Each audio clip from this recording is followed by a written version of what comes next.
SMA Negeri 51 Jakarta ini. Sekaligus saya ucapkan selamat datang dan selamat bergabung menjadi bagian dari SMA Negeri 51 Jakarta. Sebelumnya, perkenalkan saya Angga Saputra, saya sebagai guru BK di SMA Negeri 51 Jakarta ini. Dan hari ini saya ingin membagikan sebuah materi yang akan bermanfaat untuk teman-teman semuanya yang baru saja memasuki lingkungan SMA. Materi ini akan membantu teman-teman untuk meningkatkan pemahaman diri, keterampilan yang ada pada diri teman-teman, dan juga keterampilan sosial yang teman-teman semuanya miliki. Sehingga teman-teman semuanya bisa menyesuaikan diri dengan lingkungan SMA yang baru saja teman-teman ini hadapi. Untuk jenis layanannya yang akan kita pakai adalah layanan orientasi.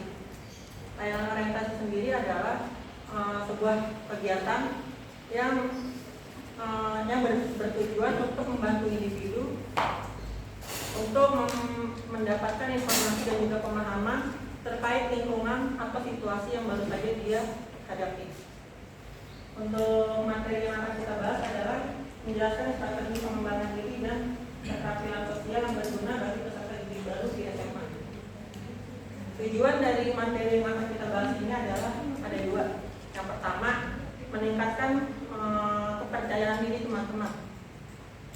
Dengan pemahaman diri dan meningkatnya keterampilan sosial yang teman-teman miliki, maka akan meningkatkan juga kepercayaan diri teman-teman, sehingga teman-teman semuanya akan merasa nyaman ketika berinteraksi dengan orang lain. Yang kedua, meningkatkan hubungan sosial. Dengan keterampilan sosial yang baik, teman-teman akan membangun sebuah hubungan sosial yang baik dan juga positif, sehingga akan berdampak terhadap kehidupan sosial teman-teman dan juga kehidupan profesional teman-teman.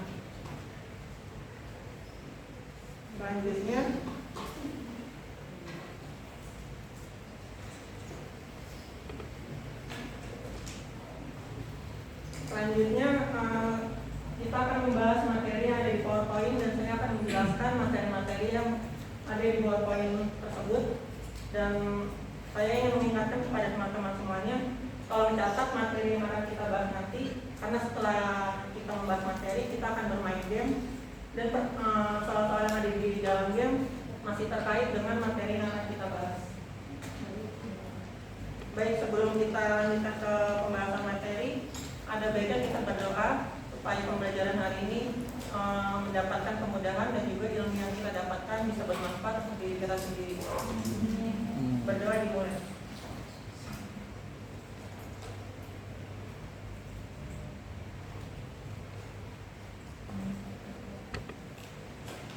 Berdoa selesai. Jadi kita masuk ke materi yang pertama, yaitu definisi pengembangan diri dan juga keterampilan sosial. Seperti yang teman-teman sudah lihat, pengembangan diri adalah proses untuk meningkatkan pemahaman diri, keterampilan dan juga kualitas pribadi seseorang melalui pendidikan, pelatihan dan juga pengalaman. Ini melibatkan upaya untuk meningkatkan kemampuan seseorang dalam memahami dirinya sendiri, memahami orang lain dan juga memahami lingkungan sekitarnya. Sedangkan keterampilan sosial adalah keterampilan yang digunakan oleh seseorang dalam berinteraksi dengan orang lain. Dan juga keterampilan sosial ini meliputi kemampuan untuk berkomunikasi dengan baik, bekerja sama, memecahkan masalah, memahami perbedaan budaya dan membangun hubungan yang sehat dengan orang lain. Intinya, kalau pengembangan diri itu adalah kualitas hidup yang teman-teman semuanya miliki. Sedangkan kalau keterampilan sosial itu, bagaimana cara teman-teman semuanya berinteraksi dengan orang lain.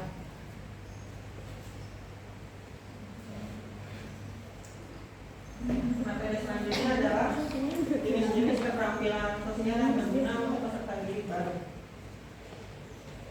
Yang pertama itu ada keterampilan komunikasi. Keterampilan komunikasi ini merupakan hal yang paling penting dalam kehidupan sosial dan juga kehidupan profesional. Peserta didik itu harus bisa mengekspresikan dirinya dengan jelas, mendengarkan dengan seksama, dan juga memahami bagaimana cara berkomunikasi yang efektif dalam situasi yang berbeda. Contohnya, teman-teman pasti akan berkomunikasi dengan guru secara sopan, santun, menjaga tutur kata. Tapi kalau berkomunikasi dengan teman sendiri pasti akan menggunakan bahasa yang sehari-hari. Selanjutnya, keterampilan kerjasama. Keterampilan kerjasama ini melibatkan kemampuan untuk bekerja sama dengan orang lain, lalu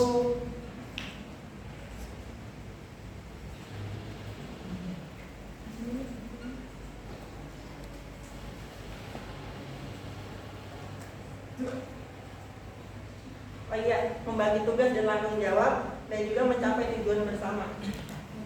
Peserta didik harus bisa bekerja sama dalam satu kelompok atau sebuah tim, lalu berusaha bersama-sama untuk menyelesaikan sebuah konflik, dan kalian harus bisa menjaga hubungan baik dengan sesama rekan kelompok. Yang ketiga, ada keterampilan problem solving atau pemecahan masalah. Keterampilan pemecahan masalah ini melibatkan kemampuan untuk mengidentifikasi suatu permasalahan, memahami sumber masalah, dan juga menemukan solusi yang tepat untuk permasalahan tersebut. Nah, peserta didik ini harus bisa mengembangkan keterampilan dari pemecahan masalah supaya ke depannya bisa menghadapi tantangan akademik dan juga tantangan kehidupan sosial yang teman-teman sehari-hari ini jalani. Lalu ada keterampilan empati. Keterampilan empati ini melibatkan kemampuan teman-teman untuk memahami perasaan, keperluan, dan juga perspektif orang lain. Teman-teman semuanya harus bisa memahami perasaan orang lain dan menanggapinya dengan empatik dan juga membantu. Contohnya, siapa namanya? Raihan. Contohnya Mas Raihan ini mendapatkan nilai ulangan yang kurang memuaskan. Maaf Mbak, siapa namanya Mbak? Lalu Mbak Dila ini mendapatkan nilai yang bagus di dalam kelas. Nah, Mbak Dila ini seharusnya Mbak Dila ini harus memotivasi Mas Rehan supaya ke depannya Mas Rehan bisa mendapatkan nilai yang bagus juga. Baik Pak. Lalu ada keterampilan pengambilan keputusan. Keterampilan pengambilan keputusan ini melibatkan kemampuan teman-teman semuanya untuk mempertimbangkan informasi yang teman-teman miliki, lalu memahami resiko dan juga konsekuensi dari keputusan yang akan teman-teman ambil, dan juga selanjutnya mengambil keputusan yang tepat. Peserta didik harus bisa mempertimbangkan informasi yang kalian miliki, dan juga dari informasi tersebut teman-teman semuanya harus bisa mengambil sebuah keputusan yang baik. Lalu jadikan hal tersebut sebagai pengalaman teman-teman, sehingga kedepannya teman-teman bisa membuat dan juga mengambil keputusan dengan lebih baik lagi. Lalu ada keterampilan kepemimpinan. Keterampilan kepemimpinan ini melibatkan kemampuan teman-teman dalam hal memimpin dan juga memotivasi orang lain. Peserta didik harus mengembangkan keterampilan dari kepemimpinan ini supaya kedepannya bisa mengambil inisiatif sendiri, lalu bisa menjadi pemimpin dalam sebuah kelompok dan bersama-sama berusaha mencapai tujuan bersama. Lalu yang terakhir ada keterampilan mengelola waktu. Keterampilan mengelola waktu ini melibatkan kemampuan teman-teman untuk mengatur dan memanfaatkan waktu dengan efektif. Peserta didik harus bisa memprioritaskan 3 hal dalam keterampilan mengelola waktu. Yang pertama adalah dalam hal tugas. Yang kedua, mengatur jadwal belajar. Dan yang ketiga adalah untuk aktivitas sosial teman-teman semuanya. Kita lanjut ke materi berikutnya.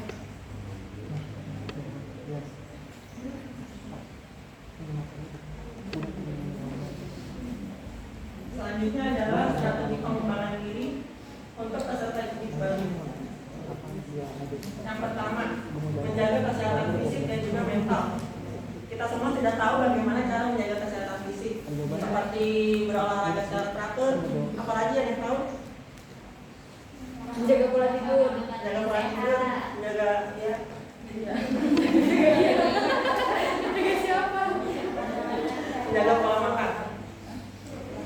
Sedangkan kalau menjaga kesehatan mental itu, teman-teman bisa melakukan kegiatan yang teman-teman semuanya sukai. Kalau teman-teman semuanya menyukai olahraga, teman-teman bisa meluangkan waktu untuk melakukan kegiatan olahraga. Kalau teman-teman menyukai kegiatan membaca, teman-teman bisa meluangkan waktu untuk kegiatan membaca. Kalau teman-teman menyukai kegiatan menari, teman-teman bisa meluangkan waktu untuk kegiatan menari. Dengan melakukan kegiatan-kegiatan yang teman-teman sukai akan menjadi sebuah healing bagi teman-teman semuanya, supaya kedepannya bisa bisa menghadapi tantangan akademik yang lebih berat. Tantangan akademik tahu nggak? Tugas-tugas. Oke. Yang kedua, menetapkan tujuan. Kalian sebagai peserta didik ini harus bisa membuat tujuan yang kedepannya akan kalian capai. Misalnya, saya ingin lulus sebagai lulusan 10 lulusan terbaik seangkatan dan mendapatkan perguruan tinggi negeri yang saya inginkan. Itu contoh tujuan yang bisa teman-teman jadikan motivasi dan juga akan teman-teman berusaha untuk capai. Yang ketiga, membaca buku dan juga mengikuti kursus. Dengan membaca buku, wawasan teman-teman semuanya akan bertambah luas, pengetahuan teman-teman akan meningkat, lalu pola pikir teman-teman juga akan berkembang. Hal ini akan membuat pola pikir teman-teman itu berkembang, teman-teman akan bisa berpikir secara kritis. Lalu mengikuti kursus. Mengikuti kursus itu teman-teman dapat mengembangkan keterampilan atau bakat yang teman-teman miliki. Contohnya, kalau teman-teman merasa mempunyai kelebihan di bidang bernyanyi, teman-teman bisa mengikuti kursus bernyanyi. Kalau teman-teman memiliki bakat di bidang menari, teman-teman bisa mengikuti kursus menari dan lain sebagainya. Dengan mengikuti hal tersebut, teman-teman bisa mengembangkan kualitas diri teman-teman. Atau kalau teman-teman tidak mau mengikuti kursus, teman-teman juga bisa mengikuti ekskul yang ada di SMA ini. Karena ada banyak sekali ekskul di SMA ini. Ada paduan suara, ada basket, futsal, ada rabis. Dengan mengikuti kegiatan-kegiatan tersebut juga akan membantu teman-teman untuk mengembangkan keterampilan dan juga kualitas hidup teman-teman. Kualitas diri teman-teman. Yang keempat, menjalin hubungan sosial yang positif. Sekarang saya tanya, tujuan teman-teman ke sekolah itu apa?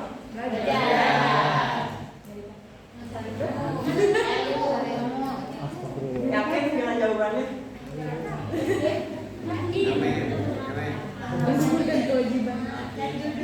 Yang benar, pasti yang benar itu teman-teman datang ke sekolah dengan semangat untuk bertemu dengan teman.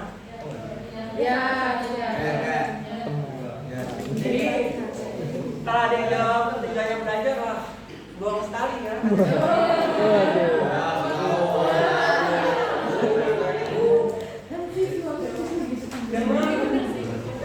Kalau saya tanya, teman-teman sudah mengenal dengan teman di sebelah-sebelahnya? Belum.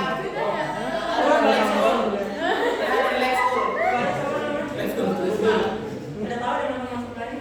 Belum. Siapa? Yanto. Sebelahnya aja. Kalau Mbak ini yang belum? Sudah tahu nama teman sebelahnya?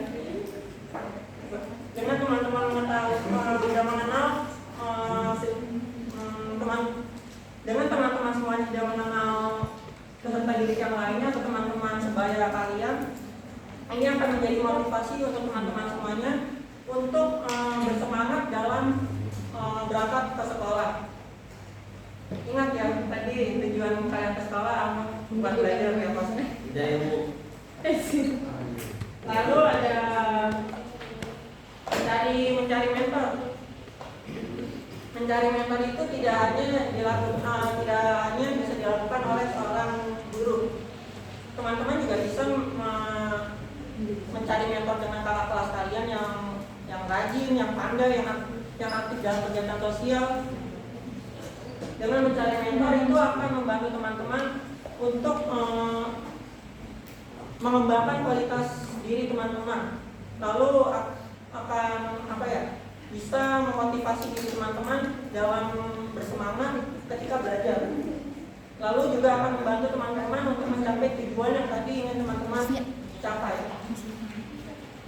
Lalu yang keenam ada mencoba hal-hal baru. Mencoba hal-hal baru. Teman-teman semuanya bisa mencoba hal-hal baru yang belum pernah teman-teman semuanya lakukan. Contohnya mungkin mengikuti kegiatan bakti sosial, langsung terjun ke masyarakat, sehingga kepercayaan diri teman-teman juga akan ikut berkembang. Dan mungkin nih teman-teman yang angkatannya mager-mageran nih bisa mengikuti kegiatan ekskul di SMA ini. Setidaknya dengan mengikuti kegiatan ekskul ini teman-teman ya bisa mengembangkan kualitas diri teman-teman. Jadi yang tadinya tidak aktif dalam kegiatan-kegiatan bisa menjadi aktif dalam berkegiatan. Lalu yang ketujuh ada memanfaatkan teknologi. Memanfaatkan teknologi itu bisa dilakukan oleh teman-teman semuanya untuk membantu mengembangkan kualitas diri dan juga keterampilan yang tadi teman-teman semuanya miliki. Contohnya, teman-teman ingin mempelajari public speaking yang baik dan juga benar. Teman-teman bisa mengikuti influencer-influencer yang di media sosial yang memiliki public speaking yang bagus.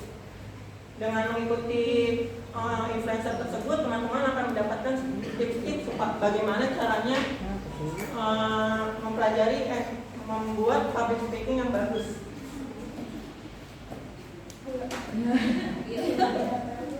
Kita lanjut ke materi berikutnya. Bagaimana cara mengukur tingkat keberhasilan pengembangan diri dan juga keterampilan sosial. Yang pertama ada observasi. Observasi ini dilakukan oleh guru dan juga orang tua dengan cara mengamati perubahan perilaku dan keterampilan sosial dari peserta didik atau teman-teman semuanya.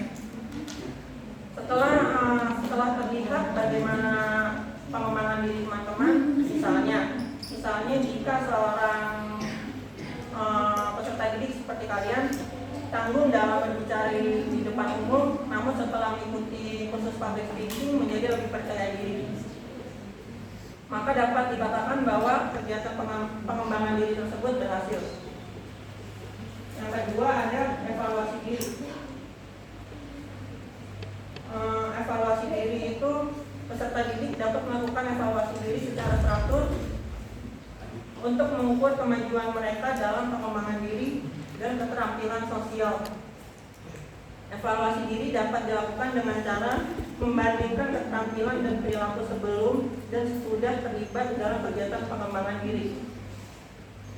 Lalu yang ketiga ada tes atau penilaian. Tes atau penilaian dapat dilakukan oleh guru atau ahli psikologi untuk mengukur kemampuan peserta didik dalam berinteraksi, mengelola emosi, menyelesaikan konflik dan sebagainya. Hasil dari tes dapat memberikan informasi tentang kemajuan peserta didik dalam mengembangkan keterampilan sosial. Lalu yang keempat ada umpan balik.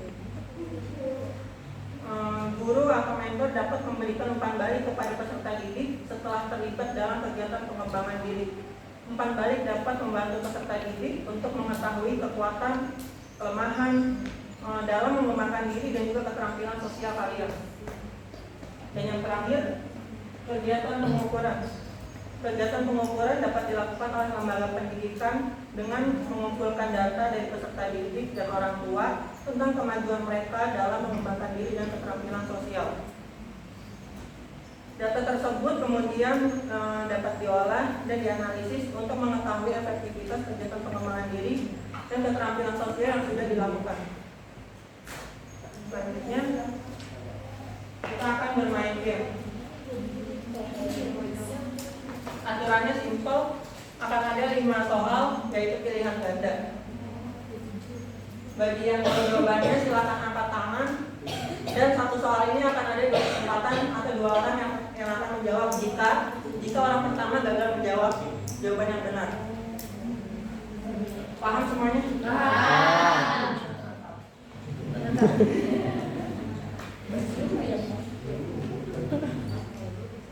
Yang soal pertama. Ya. Gimana dengan dulu? Soal pertama, apa yang dimaksud komunikasi efektif? Ada yang tahu jawabannya? Ari. Siapa namanya? Bella. Jawabannya apa? B. Kemampuan berbicara dengan jelas dan tepat sasaran. Yakin dengan jawabannya? Ya.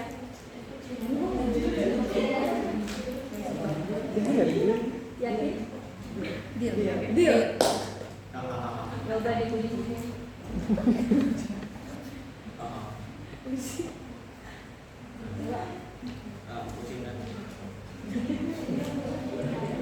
Tunggu, sepertinya ada masalah. Ditunggu hadiahnya, Pak.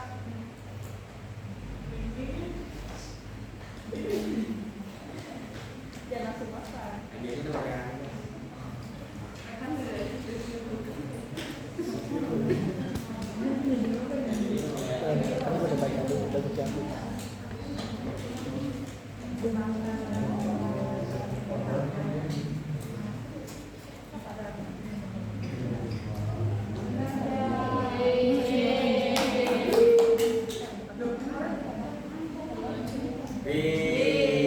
jawabannya benar, yaitu kemampuan berbicara dengan jelas dan tepat.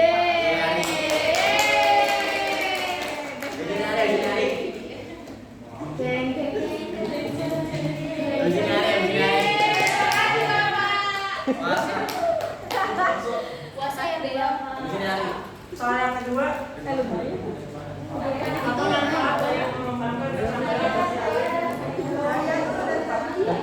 Siapa namanya? Ari. Fatia. Jawabannya apa?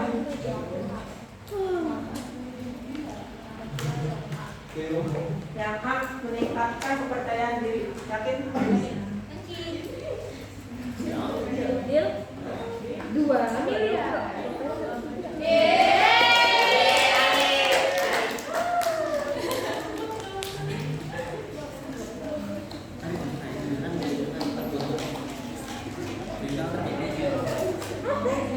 Kita lanjut kalau pertanyaan ketiga. Awas jangan kelihatan. Apa manfaat dari mengembangkan kebiasaan baca buku? Siapa namanya? Apa jawabannya? Yang A,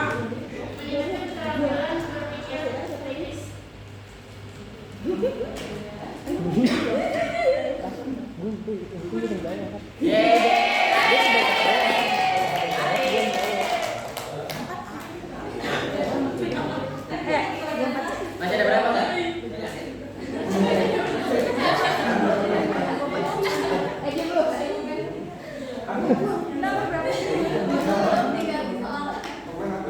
kita lanjut ke pertanyaan berikutnya. Nah, apa. Dulu. Taruh sabar baca dulu. Ini berapa pertanyaan dah? 4. Oh. Lama banget nih. Ada waktunya. Itu, Pak. Oke, dari mana bagaimana akan terlibatnya?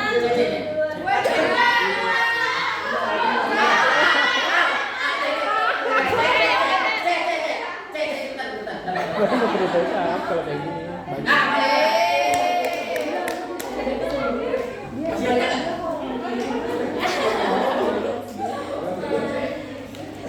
Satu lagi gua. Satu soal lagi teman-teman. Apa itu manajemen emosi dan mengapa penting bagi pengembangan? Ini. Siapa namanya? Apa jawabannya? Jawabannya kemampuan mengendalikan emosi dengan baik. B.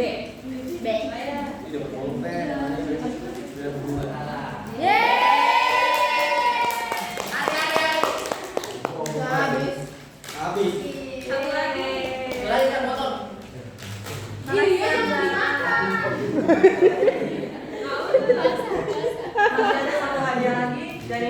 berikan untuk nanti bagi teman-teman yang bisa menyimpulkan materi yang sudah kita bahas ini. Sekarang kita lanjutkan sebentar. Saya ingin bertanya. Saya ingin menguji kemampuan kognitif teman-teman semuanya. Kita akan bermain dengan pertanyaan filsafat. Semuanya siap? Ari siap. Siap nggak? Nggak siap sih. Masa kemampuan kognitifnya gini doang nih. Siap ya? Apa yang bisa menjamin bahwa kehidupan yang kita lalui ini bukanlah sebuah mimpi? Apa yang bisa menjamin bahwa kehidupan kita ini bukanlah sebuah mimpi?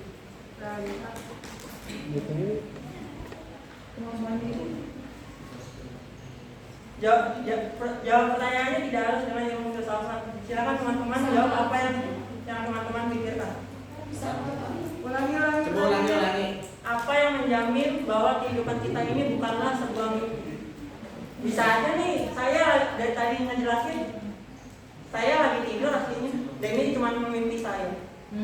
Apa yang bisa menjamin kalau ini bukanlah sebuah mimpi? Komunikasi. Yang bisa katakan diri sendiri.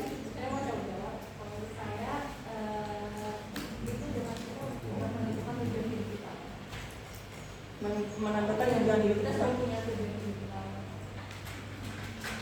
Ada lagi jawaban yang lain?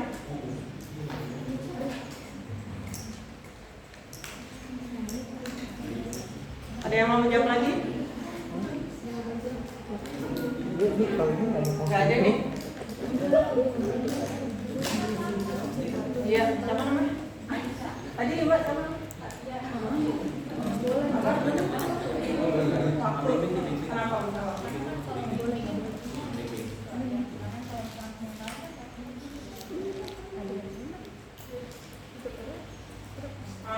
Baik, saya akan memberikan jawabannya. Saya mengutip dari seorang filsuf bahwa kalau kita mempunyai keraguan di dalam diri kita, maka itu adalah sebuah kenyataan. Ingat, kalau kita mempunyai keraguan di dalam diri kita, maka itu adalah sebuah kenyataan.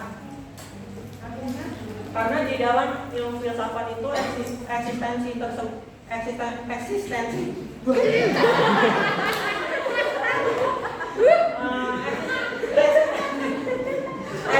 terbesar adalah keraguan yang ada di dalam diri kita.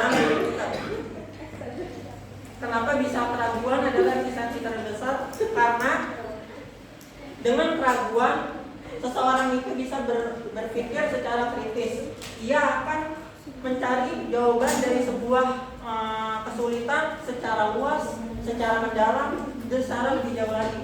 Contohnya pertanyaan yang tadi saya berikan kepada teman-teman, apa yang menjamin bahwa kehidupan kita ini bukanlah sebuah mimpi?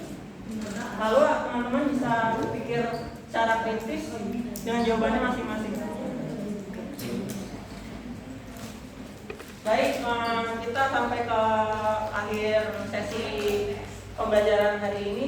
Sekarang apakah ada yang ingin menyampaikan kesimpulan dari materi kita?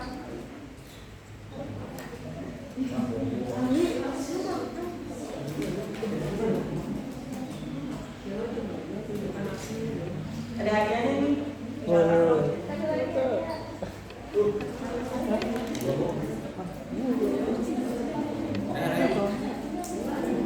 Mas Rio mungkin mau jawab lagi? Enggak. Sebelahnya? Ada yang menyampaikan kesimpulan?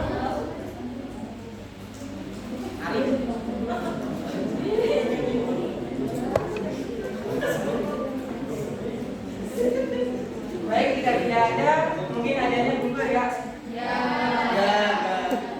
Gugurin aja. Kesimpulan dari pembelajaran kita hari ini adalah pengembangan diri dan keterampilan sosial sangat penting bagi peserta didik dalam masa pembelajaran.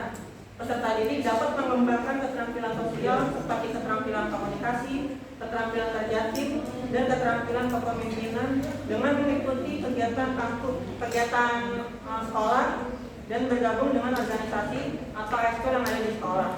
Selain itu, peserta didik juga dapat mengembangkan diri dengan menghadiri seminar dan juga workshop yang ada, membaca buku motivasi dan juga memanfaatkan sumber daya yang ada di lingkungan sekolah.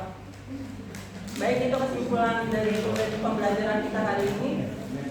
Saya ingin menyampaikan semoga teman-teman semuanya bisa belajar di SMA kita ini dengan baik, dengan aktif, dan juga tingkatkan, kembangkan kualitas diri dan juga keterampilan yang teman-teman semuanya miliki. Karena nanti di hari-hari depan yang kita tidak tahu, bisa saja hal tersebut bisa bermanfaat untuk diri kita. Amin. Kurang lebihnya saya mohon maaf. Wassalamualaikum